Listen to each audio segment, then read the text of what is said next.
kita akan membacakan dua pertanyaan ya. Saya kan sama istri lagi berantem ya. Dan saya bilang ke istri kalau begini terus kita pisah saja. Saya mengalami kekerasan dalam rumah tangga beberapa kali. Tapi ketika berantem tidak mau berpisah dari saya. Karena ayah dari suami saya polisi yang merupakan jabatannya pun sudah lumayan tinggi.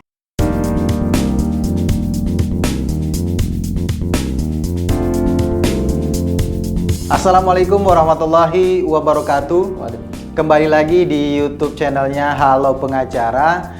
Dan pada episode kali ini kita akan membacakan pertanyaan-pertanyaan pilihan yang disampaikan oleh sahabat Halo Pengacara ke aplikasi Halo Pengacara. Dan pada kesempatan kali ini kita akan membacakan dua pertanyaan ya.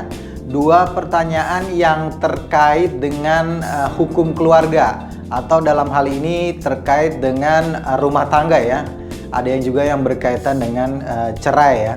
Dan pada kesempatan kali ini kita sudah kedatangan Bang Hari Kurniawan, advokat Halo Pengacara.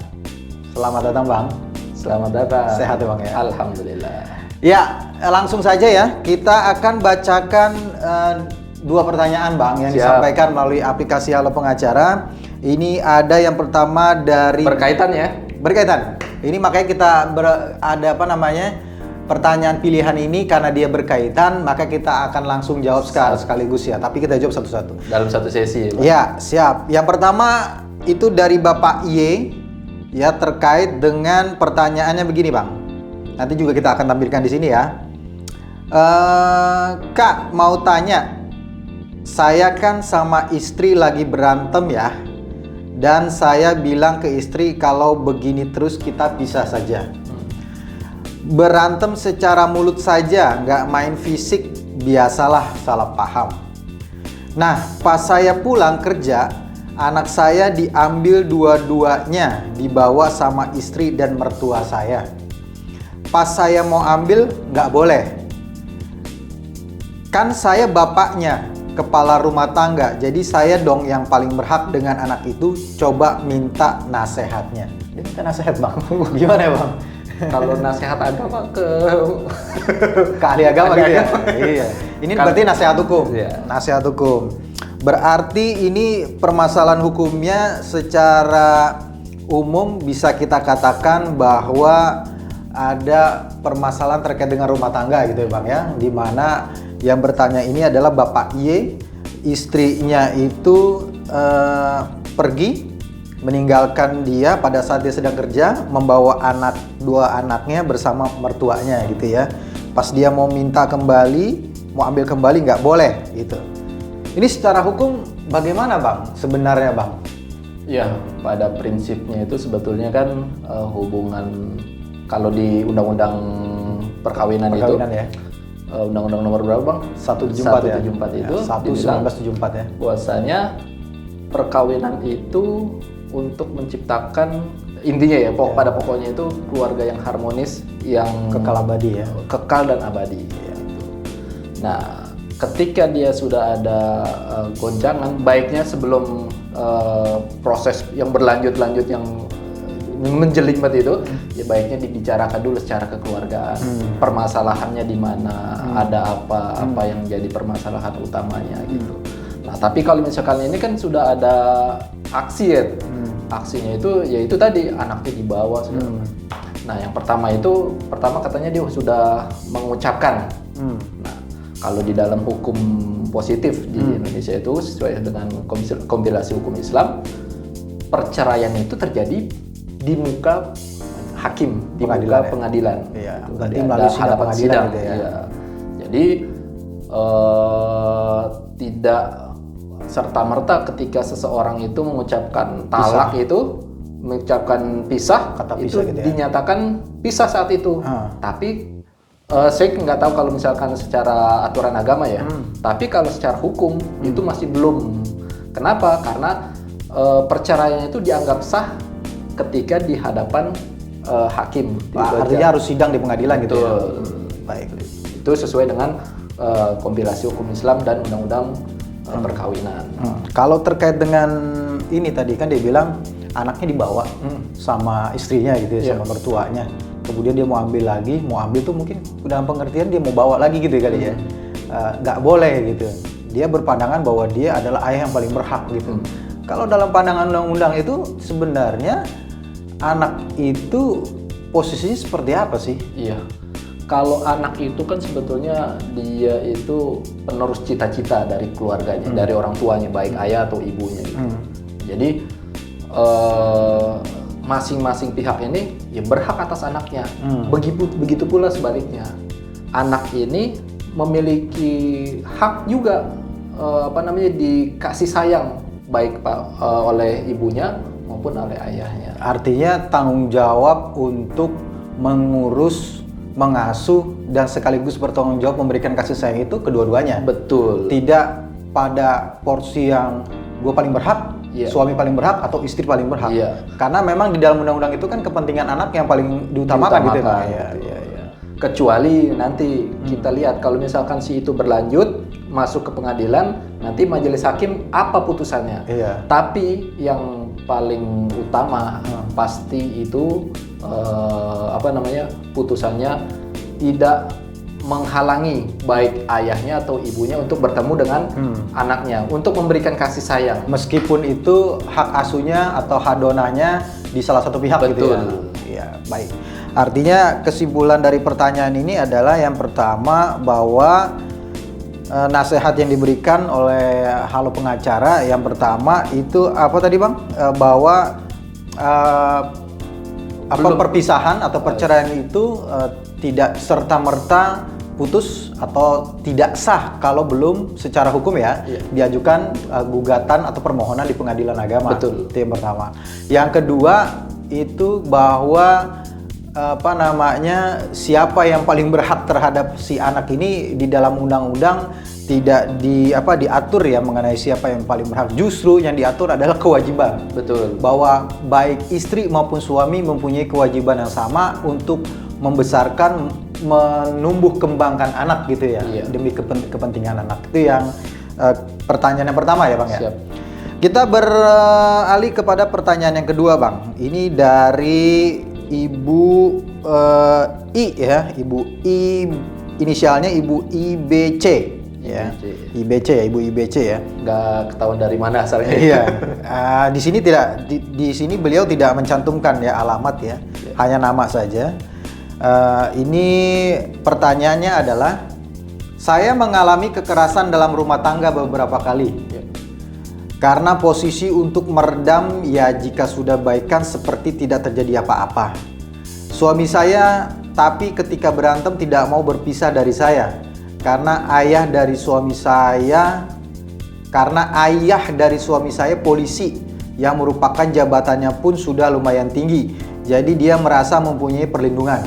Jadi ini ceritanya istri nih ya yang menanyakan yang suaminya itu punya ayah polisi. Nah, ibu ini ya. Dia merasa mempunyai perlindungan. Kekerasan yang dialami juga bukan hanya fisik tetapi verbal juga. Selama 4 tahun menikah, dia sudah melakukan kekerasan kepada saya sebanyak 5 kali. Ya kan? Tidak hanya fisik tapi verbal juga gitu ya. Apakah saya bisa bercerai dengan aman dan apakah kedua anak saya yang berumur 4 tahun dan 5 tahun saya ulangi, apakah kedua anak saya yang berumur 4 tahun dan 5 bulan bisa jatuh ke tangan saya? Dan satu lagi permasalahannya karena keluarga saya pun punya hutang pribadi kepada ayah, suami saya sendiri atau mertua saya. Setiap berantem dia selalu mengungkit hutang piutang yang belum terbayarkan. Sehingga dia selalu kasih syarat jika saya mau bercerai darinya saya harus membayar hutangnya terlebih dahulu. Pertanyaan pertamanya nih Bang ya. Iya tuh ada berapa pertanyaan. Ada beberapa pertanyaan nih ya. Yang pertama adalah apabila dia mau bercerai dengan aman, apakah kedua anak saya yang berumur 4 tahun dan 5 bulan bisa jatuh ke tangan saya? Jadi bagaimana Bang? Ya, kalau di dalam kompilasi hukum Islam, kalau dia orang Islam itu anak yang masih yang belum mumayyiz, yang belum umur 12 tahun itu jatuh kepada ibunya. Atau di bawah pengasuhan ibunya gitu ya. Kecuali bisa dibuktikan sebaliknya si ibu misalkan ibunya itu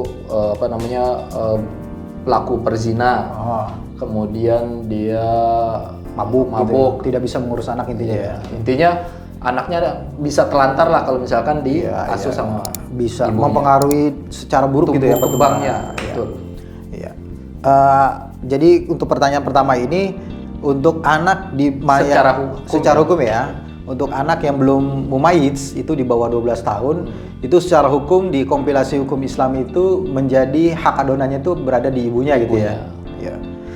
Itu yang pertama Bang. Yang kedua itu terkait ada kekerasan fisik ya. Dia mengalami kekerasan fisik maupun verbal. Selama 4 tahun menikah dia sudah mengalaminya 5 kali. Jadi ini sebenarnya kan bukan hanya terkait dengan undang-undang perkawinan ya. Betul. Ya kan? Juga terkait dengan kekerasan fisik ya. Kekerasan dalam rumah tangga ya. Kita sudah buat podcastnya ya sebelumnya bisa dilihat oleh teman-teman.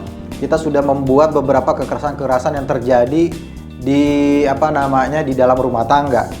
Nah ini kan terkait dengan ini kan ini pidana ya Bang sebenarnya. Betul. Ya pidana. Tidak ada orang yang kebal hukum. Tadi kan saya sempat dengar itu ada siapanya gitu orang besar yang orang kuat gitu, yang punya jabatan.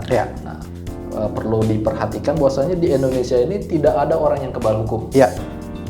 Setiap orang yang melakukan tindak pidana itu ya dia dapat dituntut dengan sesuai dengan tindak pidananya. Gitu. Itu yang pertama. Terus kemudian yang kedua yaitu tadi ya ketika dia sudah ada kekerasan fisik maupun psikis kan kalau di undang-undang PKDRT itu ada kalau nggak salah ada 4 ya. 4 jenis kategori gitu yang masuk tindak pidana dalam rumah tangga.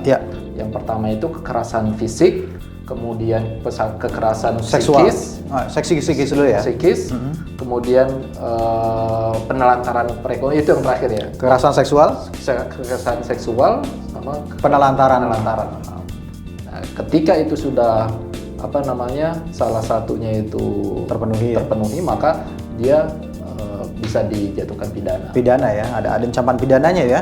Nanti bisa kita lihat pasalnya di sini ya. Kita ulang lagi pasalnya terkait dengan kekerasan fisik. Artinya selain si ibu ini bisa mengajukan gugatan cerai, ya kan, dia bisa melaporkan tindakan kekerasan yang dialaminya baik fisik maupun verbal ya jika memang masih ada buktinya ya ke kepolisian gitu ya untuk ditindak secara pidananya. Ini dua aspek hukum yang berbeda ya Bang. Betul. Ya. Ada pidananya, ada gugatan cerainya gitu ya. Cerainya. Ini sama satu lagi tuh kalau nggak salah ada yang masalah utang piutang. Nah iya ini utang piutang yang ketiga nih. Ini utang piutang ini yang menarik adalah pertanyaannya adalah apakah utang piutang ini ada kaitannya dengan gugatan yang akan diajukan atau ini sesuatu yang terpisah ya, gitu? Itu dia. Sama dengan yang tadi itu terkait dengan kekerasan fisiknya dengan perceraian itu ada suatu hal yang berbeda. Begitupun hutang piutang. Hutang piutang itu di satu sisi yang berbeda, perceraiannya di satu sisi yang berbeda. Artinya gini Bang, mungkin ini ditanyakan juga sama sahabat Alur Pengacara. Artinya ada atau tidak adanya hutang itu nggak ada kaitannya dengan gugatan cerai yang akan diajukan kan? Betul. Artinya tetap bisa maju walaupun ada hutang piutang karena ini dia aspek yang berbeda gitu ya. Betul. Kalau nggak salah itu ada berapa kriteria ya di dalam kompilasi hukum Islam maupun di undang-undang perkawinan itu diajukannya proses gugatan itu. Ya artinya memang hutang piutang sekali lagi hutang piutang yang terjadi antara si ibu ini dengan si bapaknya si suami, mertuanya si suami dan ibu ya. Itu udah nggak ada kaitan lagi, apalagi ini kan antara si ibu dengan mertua gitu ya, atau bapak besan dengan besan artinya dengan ibu orang tuanya si ibu dengan si orang tuanya si suami itu kan punya hutang piutang dan itu tidak ada kaitannya dengan sama sekali dengan ibu dengan si suami gitu ya. Artinya gugatan itu bisa tetap lanjut. Hutang piutang itu urusan yang lain. Dan pertanyaan di sini kan ada, artinya yang dia mau tanyakan adalah syarat yang diberikan oleh suaminya itu kamu boleh cerai asalkan hutang piutang itu diselesaikan gitu ya. Itu menghambat gak sih nanti proses persidangan gak sih? Ya tidak ada kaitannya. Nah, sepengalaman kita sih sepertinya nggak ada gitu. Ada kaitan. Karena gugatan cerai pasti akan diputus terus gitu ya. Hutang piutang itu urusan yang lain. Iya betul Bang. Apalagi nggak ada kaitannya gitu kan. Tapi Ya. memang yang baiknya gitu, kalau misalkan memang masing-masing pihak masih bisa didamaikan, dirukunkan gitu ya. Yang satu memperbaiki perilakunya, yang satu juga istilahnya itu dia introspeksi masing-masing gitu. Ya itu lebih baik dibandingkan harus melalui jalur perceraian. Ya, artinya perceraian itu adalah jalan terakhir ya. Betul. Jika memang semua upaya untuk rukun itu sudah tidak bisa ditempuh lagi. Betul. Ya, saya rasa memang apa yang disampaikan oleh Bang Hari, coba didamaikan dulu. Coba damai dulu dengan masing-masing dulu. Jika memang tidak bisa, coba didamaikan melalui keluarga. Betul. Jika tidak bisa juga, didamaikan melalui pihak ketiga yang dianggap memang punya kemampuan gitu ya, sebagai katakanlah ustadz atau tokoh masyarakat atau apa gitu ya. Betul. Jika memang semua udah mentok, Baru. ya artinya tidak ada pilihan lain ya Bang. Tidak ada pilihan Tidak ada lain. pilihan lain kecuali memang mengajukan gugatan perceraian. Baik, terima kasih Bang ya. Siap. Atas jawabannya pada episode kali ini, atas dua pertanyaan yang disampaikan oleh sahabat Halo Pengacara ya, Bapak Y dan Ibu IBC ya. Dan mudah-mudahan apa yang disampaikan dan dijelaskan oleh Bang Hari ini bisa menjawab pertanyaan dari sahabat Halo Pengacara semua. Terima kasih telah menyaksikan episode kali ini dan tunggu episode selanjutnya yang kita akan juga membacakan pertanyaan-pertanyaan pilihan dari sahabat Halo Pengacara.